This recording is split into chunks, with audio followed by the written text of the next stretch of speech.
going over fiberglass in snowboards. I'm Makai. So let's see, first off, why I chose this topic. I'm a very passionate snowboarder, therefore my interest in this specific topic. Along with this, I was also extremely curious on the properties of snowboards and how they are reflected in fiberglass. And why is it important to you?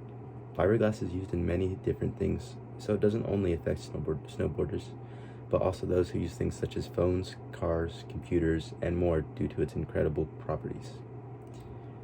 Let's see, now we're going to go over some of the performance. Let's start off with durability. Snowboards get punished extremely harshly, so they must be durable enough to withstand this abuse without breaking or compromising the structure or purpose of the board.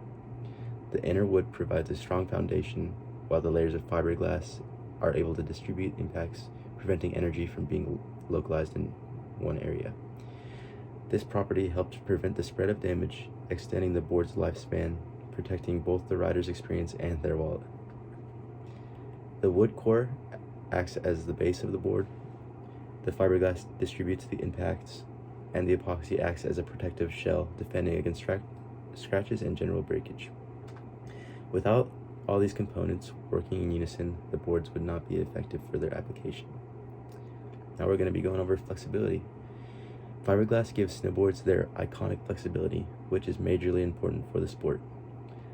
This ability to bend and rebound is necessary because snowboards must be light, durable, and flexible for the best rider experience.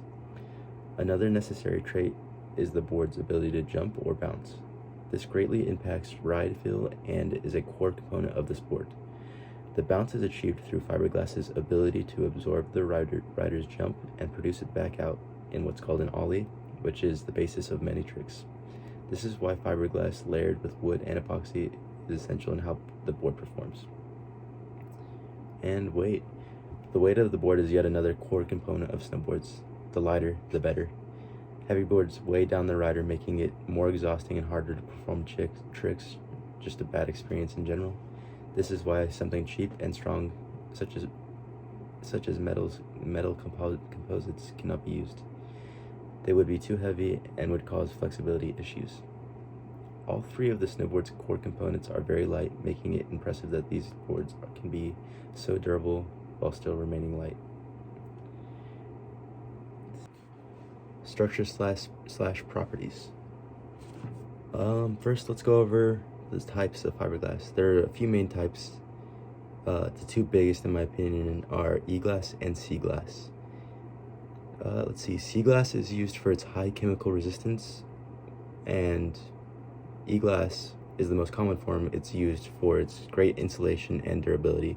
It's also the form that's used within snowboards. Microstructure. Because fiberglass cools too quickly to form crystals, it remains amorphous and therefore has no cleavage points, which reduces the likelihood of cracking.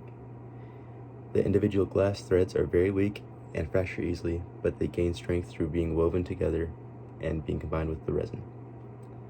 Fiberglass can be potentially damaged by water since it may cause fibers to separate from the epoxy, decreasing the durability overall. Now let's go over the processing. The production of fiberglass begins with the creation of glass. Glass is created by melting down a mixture of materials, typically silica sand, limestone, soda, ash, and clarifying agents. This molten mixture is then pushed through extremely small nozzles, cooling on the way out and creating glass filaments, as referenced in this picture right here. Next is a process called sizing. The filaments are coated in a chemical concoction that protects them and allows them to better adhere to the resin later on.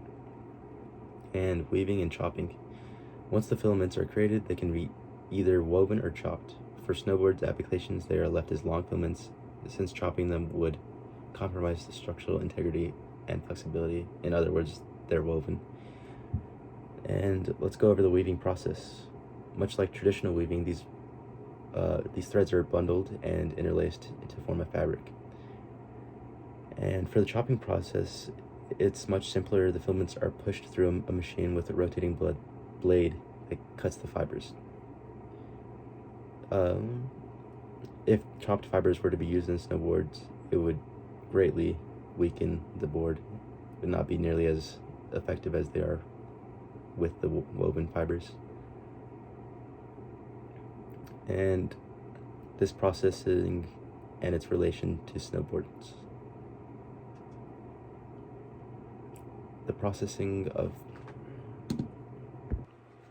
conclusion. Fiberglass has an amazing combination of properties that make it the perfect material for snowboards. Without these specific properties and its highly specific manufacturing process, we wouldn't have snowboarding as we know it today.